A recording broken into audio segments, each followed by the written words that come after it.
I woke up that morning next to the woman who had been my best friend for 8 years, her head resting on my chest, her fingers curled loosely around the fabric of my shirt like she was afraid to let go even in sleep. The early light slipped through the window and caught in her dark hair, and I remember thinking that I had wasted so much time. 8 years of pretending we were just friends. 8 years of convincing myself that what we had was enough. 8 years of being too terrified to risk losing her by admitting the truth. But here's the thing about fear. Sometimes it protects you from pain, and sometimes it just delays the inevitable. One drunk comment at a backyard party shattered everything we thought we knew about ourselves. And what I discovered on the other side of that fear changed my entire life. My name is Marcus. I'm 32, and I manage a family-style restaurant in a small Midwestern town where I've spent most of my life. It's the kind of place where nothing shocking ever happens, where routines define your days and people measure time in seasons instead of hours. I wake early, negotiate with suppliers who have known me since I was a kid, help the kitchen crew prep for lunch rushes, handle customers who remember when my grandfather ran the place. It's not glamorous, but it's mine, and people know they can count on me. For 8 years, the most constant presence in my life has been Sophia. She's 30 now, works as a pharmacist at the clinic on Main Street, and somehow she's been woven into every significant moment of my adult life. We met in college, both of us drowning in a statistics class that seemed designed to crush our spirits. She dropped a pen during a particularly brutal lecture. I picked it up. She made some sarcastic comment about how we were both doomed to fail, and I laughed harder than the joke deserved. That was it. No lightning bolt, no orchestral swell, no moment where the universe shifted on its axis. Just two people who became inseparable so gradually that we never noticed it happening. For 8 years, we did everything together. We celebrated birthdays with cheap wine and expensive desserts. We suffered through holidays with each other's families. We had late-night conversations that solved nothing but somehow made everything bearable. We helped each other move apartments, celebrated promotions, and sat in silence while the other cried over relationships that fell apart. We knew each other's wounds, the ones that never quite healed, the patterns we kept repeating, the fears we couldn't shake. She dated her share of men. Good ones, terrible ones, ones who seemed perfect on paper but felt wrong in practice. I dated women who made sense logically but never quite fit emotionally. And every time one of those relationships imploded, we were there for each other with coffee, tissues, and advice that was probably worthless but felt necessary. People always assumed we were together. Friends, co-workers, strangers at bars who couldn't understand why two people so obviously connected weren't actually a couple. We always laughed it off, made jokes about the friend zone, changed the subject. The friendship made sense. It was safe, comfortable, predictable. We never crossed that line because the thought of losing what we already had was terrifying. But comfort can blind you. It can make you believe that staying safe is the same as being happy. 2 weeks ago, everything changed. We were at a birthday party for one of our mutual friends, nothing special, just a backyard barbecue with cheap beer and music playing from someone's ancient speakers. Sophia and I were sitting together on the porch, both exhausted from our respective weeks, talking about work and complaining about customers and suppliers. At some point, one of our friends, drunk enough to say what everyone else had probably been thinking for years, looked at us and announced, "You two would be the perfect couple. I don't understand why you're not together." I remember the exact moment. I can still hear the music playing, still smell the burgers burning slightly on the grill, still feel the way time seemed to slow down. I turned to look at Sophia, expecting her to laugh it off like we always did. But she didn't. She looked at me with an expression I'd never seen before, not annoyed, not embarrassed, just surprised. Like someone had spoken a truth we'd both been avoiding for so long that we'd almost convinced ourselves it didn't exist. I laughed, but it came out wrong, awkward, and forced. She smiled, but it didn't reach her eyes. Then she looked away and we both went quiet. Not the comfortable silence we'd shared 1,000 times before. This was different, heavy with things unsaid, thick with possibility and fear. When the party ended, I walked her to her car. We said goodnight, and I drove home through streets I'd driven 1,000 times, but everything felt different. I couldn't sleep that night. I lay in bed staring at the ceiling, replaying that moment again and again. Something had shifted between us. Something I couldn't explain but couldn't ignore. It felt like someone had opened a door we'd kept locked for 8 years, and now I couldn't stop wondering what was on the other side. The thing about revelations is they don't arrive all at once. They seep in slowly, like water finding cracks in concrete. After that party, nothing technically changed between Sophia and me. We still texted every day, still met for coffee after her shifts, still complained about our jobs and laughed at the same stupid jokes. But underneath all that normalcy, something was different. I didn't know if she felt it too, but I couldn't stop thinking about it. I started noticing things I'd somehow overlooked for 8 years. The way she listened when I talked, really listened, like every word mattered. The way she tucked her hair behind her ear when she was thinking hard about something. The way she looked at me when she laughed like I was her safe place in a world that often felt hostile. Had these things always been there? Or was I seeing her clearly for the first time? A few days after the party, we met for lunch. The restaurant was packed, so we sat in her car, windows cracked to let in the spring air. She leaned her head back against the seat and sighed, the kind of sigh that carries weight. "What's wrong?" I asked. "It's weird," she said. "People keep saying things about us." I laughed, but it felt hollow. "Yeah, I've noticed that too." She paused, turning to look at me. "Does it bother you?" I should have said no immediately without hesitation, but I didn't. I hesitated, and in that moment of silence, I could feel the weight of 8 years of unspoken truths pressing down between us. She watched me with curious eyes, waiting for an answer I couldn't give. Neither of us pushed the subject further. That evening, I helped her pick up supplies from the pharmacy storage area.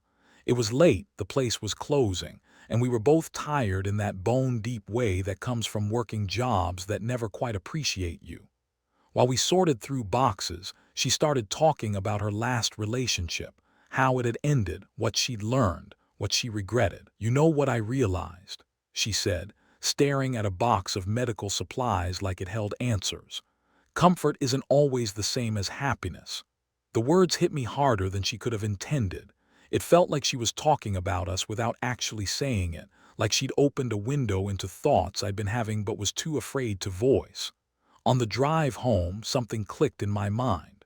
For 8 years, we might have been something more, but we disguised it as friendship because neither of us wanted to take the risk. We'd chosen safety over truth, comfort over possibility. And now I had to face the fact that I was terrified, terrified of losing her, terrified of ruining something perfect, terrified of admitting that maybe, just maybe, I'd already been in love with her for longer than I could remember. The next weekend, we met late at night for a walk. Neither of us wanted to be alone with our thoughts. The town was quiet, almost eerily so, with just the dim glow of park lamps cutting through the darkness. We talked about everything and nothing, our footsteps synchronized, our shoulders brushing occasionally. The silence between us wasn't awkward anymore.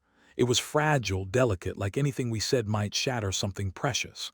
At one point, she stopped walking and turned to me. "You've seen me at my best and at my worst," she said softly. "If anyone could understand me, it's you."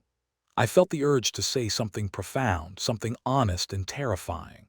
I wanted to tell her that maybe we'd been blind for 8 years, that maybe what we had was more than friendship, that maybe I loved her in ways I hadn't even admitted to myself. But I swallowed the words. I didn't want to push her, didn't want to rush this fragile thing growing between us, didn't want to risk destroying the moment. We walked back to her car. She stood there, keys in hand, looking at me like she was on the edge of saying something important. We both lingered, caught in that terrible, beautiful space between what we were and what we could become. "Good night, Marcus," she whispered. I wanted to step closer. I wanted to pull her into my arms and tell her everything. Instead, I just nodded. "Good night." When I got home, I sat in my living room in complete darkness. For the first time in my life, I was fully aware of my feelings, and the clarity was both liberating and terrifying. I understood that if I kept pretending nothing was happening, I'd lose her eventually, not as a friend, but as the person I might love more than I'd ever realized. But I also knew I wasn't ready to say it out loud. Not yet. The fear was still too strong, the risk too great. The next week at work felt endless. Orders got delayed, customers were unusually demanding, and we were short-staffed in ways that made every shift feel like a crisis. Normally, I handle busy weeks without much trouble, but this time my mind kept drifting back to Sophia, to the shifts happening between us, to the words we weren't saying. Thursday night, I came home completely drained. I planned to heat up leftovers and collapse on the couch, but before I could even open the fridge, my phone buzzed. A text from Sophia. "I think you're getting sick. You sounded awful on the phone earlier. I'm coming over." I didn't argue. 50 minutes later, she was at my door with a bag of medication and a container of homemade soup. She brushed past me like she owned the place, immediately taking over my kitchen, organizing everything with the kind of efficiency that came from knowing me too well. "Sit down," she ordered. "You look terrible." I sat and she took care of everything. Checked my temperature, made sure I ate, cleaned up the dishes afterward. I watched her move through my space like she'd lived there forever, and I wondered how I'd never seen it before, the way she fit so naturally into my life, like she'd always been meant to be there. After I ate, we settled on the couch and put on a movie. She wrapped herself in a blanket and leaned slightly against me. At first, it felt normal, comfortable, the way we'd sat together 100 times before. But then I became aware of the warmth of her shoulder, the rhythm of her breathing, and suddenly the closeness meant something different. It meant something profound. Halfway through the movie, I dozed off. When I woke up, the TV was still playing some meaningless scene, and Sophia was asleep with her head resting on my chest. Her hand was lightly gripping my sleeve, like even in sleep she didn't want to drift too far away. I didn't dare move. I just listened to her breathing and thought about how many moments like this we'd wasted, how many nights we'd spent apart when we could have been together. When dawn broke, light spilled across her hair, catching the dark strands and turning them copper. We woke up almost simultaneously, our faces inches apart. Neither of us moved. We just stared at each other with a kind of recognition that felt both terrifying and inevitable. I could feel every heartbeat, every ounce of hesitation, every buried thought rising to the surface like something long submerged finally breaking through. Then she sat up quickly, brushing her hair back in that nervous gesture I'd come to know so well. "We should get breakfast," she said, her voice trying desperately to sound normal. I nodded, also pretending nothing had changed, but everything had changed. We both knew it. That day, other people started noticing what we were still refusing to admit. At work, one of my servers smirked and said, "You and Sophia fight like an old married couple, you know that." I laughed it off, but the comment burrowed under my skin in a way it never had before. Later, when we met for coffee, Sophia told me her coworker had asked her the same thing, whether we were secretly dating. She rolled her eyes, but I could tell it had affected her too. On the drive back to her place, I finally gathered the courage to say something. "Do you ever wonder if maybe we've been missing something?" She looked at me, her expression thoughtful, not startled. "I do," she said quietly. "More lately than before." The silence that followed wasn't awkward. It was heavy, real, filled with all the things we were finally starting to acknowledge. When we reached her apartment, she got out of the car but didn't go inside. She stood on the porch, then turned back to face me, brushing her hair behind her ear in that nervous way that made my chest tight. "Marcus," she said, her voice barely above a whisper, "if we ever tried anything, we can't go back to just being friends." "I know," I said quietly. "That's what scares me." "That's what scares me too," she replied. "But we didn't pull away. If anything, we were closer than we'd ever been, not physically, but emotionally, like we'd both finally stopped pretending and admitted the truth, even without saying the words out loud." That night, I drove home with a strange mixture of fear and clarity churning in my chest. I knew that if we crossed that line, there was no returning to how things were. But I also knew that pretending nothing was happening would eventually destroy what we had. We weren't friends the way we used to be. And we weren't dating either. We existed somewhere in between, in that liminal space where friendship and love blur into something neither of us could ignore anymore. Once Sophia and I acknowledged that invisible boundary between us, nothing felt the same. We didn't announce anything, didn't define our relationship, didn't make grand declarations. But we both knew we were taking the first tentative steps towards something deeper than friendship, something that terrified us both but felt inevitable. About a week after that conversation on her porch, she came over after a long shift at the pharmacy. She dropped her bag on the floor, kicked off her shoes, and instead of sitting on the opposite end of the couch like she might have done before, she came directly to me like she belonged there. We talked for an hour, laughing about a coworker who couldn't figure out the new software system. While she talked, she rested her head on my shoulder. I put my arm around her, only halfway at first, waiting to see if she would pull away. She didn't. She leaned into me even more, fitting against me like she'd been designed to be there. There was no dramatic pause, no romantic music, no rehearsed moment. It just happened naturally. I turned my face toward her. She lifted her eyes to meet mine, and we kissed, soft and unplanned but real. Neither of us rushed it. It was slow and careful, like we were discovering something we'd always known but never acknowledged. When we finally pulled back, she laughed quietly, the sound filled with disbelief and relief. "We did it," she whispered. "Yeah," I said, my voice rough. "We really did." From that night forward, everything became clearer. We weren't questioning whether we should be together. We were figuring out how to be together. We weren't trying to conform to some idealized version of a couple. We were just being ourselves, honest and real in ways we'd never been before. I introduced Sophia to my parents not as my friend anymore, but as someone who meant something more. My mom hugged her immediately, tears in her eyes. My dad shook her hand and said, "About damn time." They'd known her for years, watched our friendship from the outside, probably understood what we were too blind to see. Accepting her into the family wasn't a surprise. They already loved her almost as much as I did. Sophia invited me to her parents' house one Sunday. I was nervous even though they'd met me countless times before, but this was different. I wasn't just the friend anymore. Her mom pulled me aside in the kitchen and said quietly, "You know, I always hoped this would happen."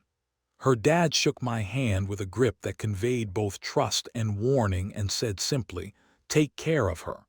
I nodded because I already intended to do exactly that. We started doing ordinary things together, but they felt different now. Grocery shopping became an adventure in discovering each other's weird preferences. Cooking dinner together turned into playful arguments about the right amount of garlic. We cleaned the apartment on weekends, laughing about my habit of leaving dishes on the counter and her tendency to reorganize my entire kitchen without asking. But every disagreement ended with conversation, not silence. We talked things through, learned each other's boundaries, figured out how to share space without losing ourselves. Moving in together happened so naturally that we barely noticed the transition. She brought over clothes first, then makeup and hair products, then a box of books. One weekend, her entire bedroom ended up loaded in the back of my car. We didn't make a formal announcement. We just realized that she lived at my place more than she lived at hers, and it felt right. At night, before we fell asleep, we talked about everything we'd never dared to say before. She told me about feeling alone in past relationships, about dating men who never really saw her, never understood her. I told her how I'd always felt like something was missing with other women, how I'd convinced myself I was just being picky when really I was comparing everyone to her without realizing it. We both came to the same conclusion. The person we needed had been standing beside us for 8 years. We'd just been too afraid to see it. One night, while we sat together on the couch after dinner, she rested her head against my chest and said quietly, "I feel safe with you. I always did." They weren't dramatic words. They weren't poetry. But for us, they meant everything. Our relationship wasn't about overwhelming passion or obsessive intensity. It was about feeling like home, like we'd finally found where we belonged. We didn't rush toward marriage or make elaborate plans for the future. We just lived it, one honest moment at a time, building something steady and real. There were no fairy tale scenes, no grand romantic gestures borrowed from movies. Just genuine, grounded life, and the kind of love that grows quietly but runs deeper than anything loud or showy ever could. Looking at her beside me, watching her smile, seeing her comfortable and at peace, I realized something that fundamentally changed me. We weren't just together because someone at a party suggested we'd be perfect for each other. We were together because it was the most natural thing we'd ever done. The first year of living together passed faster than either of us imagined. We fell into routines, some deliberate, others accidental. Sophia took over the bathroom cabinet with an impressive array of skincare products that I still didn't fully understand. I claimed the kitchen cabinets for my growing collection of spices and cooking equipment. She discovered that I snored when I was overtired. I learned that she fell asleep gripping my shirt like it was an anchor keeping her from drifting away. It was ordinary and imperfect, but it was ours, built from 8 years of friendship that had slowly transformed into something deeper. On our 1-year anniversary of being together, we didn't do anything extravagant. No expensive restaurant, no elaborate gifts. We stayed home, cooked dinner together, and talked about how much everything had shifted in such a short time. That night, while we cleaned up the kitchen together, I looked at her and realized something profound. I didn't want to spend the rest of my life just being with her. I wanted to build something permanent, something that acknowledged what we'd always been to each other. A few months later, I proposed. I didn't orchestrate some grand moment with photographers and orchestras. There were no fireworks, no flash mobs, no theatrical production. We were just sitting on the couch after a long day, talking about life the way we always did. I reached into the drawer where I'd been hiding the ring for weeks, my heart pounding so hard I thought she might hear it. I pulled it out and told her quietly, my voice rough with emotion, "I want to spend every day with you, even the boring ones, especially the boring ones." She didn't cry immediately. Instead, she stared at the ring for what felt like an eternity, her eyes wide with shock and joy and something that looked like relief. Then she hugged me so tightly that neither of us could breathe, let alone speak. When she finally pulled back enough to look at me, tears were streaming down her face, and she whispered yes over and over again until the word lost all meaning and became just a sound of pure happiness. We got married the following spring. The ceremony was small, intimate, just family and the friends who had watched our journey from the beginning, the ones who'd seen us struggle through the friendship phase, the confusion, the slow realization. My parents cried openly. Her parents smiled like everything finally made sense, like a puzzle they'd been watching for years had finally been completed. We stood in a small garden surrounded by people who loved us, exchanged vows we'd written ourselves, and felt strangely calm. Not overwhelmed, not nervous, just sure. Absolutely, completely sure. That summer, I finally opened my own restaurant. It was something I'd dreamed about since college but never truly believed I could achieve. Sophia was my biggest supporter, the one who stayed up late helping with business plans and paperwork, designing menus, taste-testing dishes, and offering brutally honest opinions when I needed them most. When the restaurant finally opened, she stood beside me, her pride so tangible it felt like a physical force. And I knew that whatever success came from that place, she was the foundation of it. A year into our marriage, something unexpected happened that changed everything again. Sophia woke me up early one Saturday morning. I could tell immediately that something was different. She was holding a pregnancy test, tears rolling down her cheeks, her hands shaking. At first, I didn't understand. Then she handed the test to me without a word, 2 lines, clear and unmistakable. We were having a baby. I pulled her into my arms, and we both started laughing and crying simultaneously, emotions crashing over us in waves we couldn't control. Then the panic set in, swift and overwhelming. We sat on the edge of the bed, holding each other, both of us realizing how real everything had suddenly become. We weren't just a couple figuring out life together anymore. We were going to be parents. At the first ultrasound appointment, the doctor looked at the screen with a strange expression. Sophia and I exchanged confused, slightly worried glances. Then he turned to us with a smile and said, "You're expecting twins." We stared at him like he'd just announced that gravity had stopped working. Twins. The word didn't seem real. We laughed at first, a kind of hysterical, disbelieving laughter. Then we panicked. Then we laughed again. It was shocking, overwhelming, absolutely perfect. The pregnancy wasn't easy. There were rough days, sleepless nights filled with anxiety, endless doctor visits, and moments where Sophia felt overwhelmed by everything her body was going through. But there was also profound joy. We built baby cribs together, argued playfully about names, and stood bewildered in store aisles trying to understand why there were 50 different kinds of baby bottles. Sophia changed in the most beautiful way. She wasn't glowing like in the movies. She was real, exhausted, emotional, strong, and fiercely determined. I admired her more deeply than I ever had before, watching her carry our children with a strength I couldn't comprehend. The day the twins were born felt surreal in ways I still can't fully articulate. I held Sophia's hand while she squeezed mine harder than I thought humanly possible, her face contorted with pain and determination.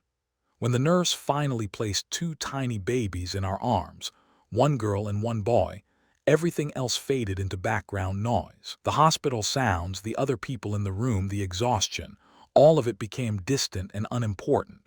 I looked at Sophia and she looked at me, and without saying anything we both understood. This was what our friendship had been building toward for 8 years. This moment, this family, this life we'd created together. That night in the quiet of the hospital room, both of us completely exhausted but overwhelmed with a joy so intense it felt almost painful, I whispered, 8 years of friendship, and I never realized I loved you this way until someone at a party said we'd be perfect together. She smiled weakly but genuinely, her eyes still bright with tears. We were perfect long before we knew it. She whispered back, years from now, people will look at us and see a family.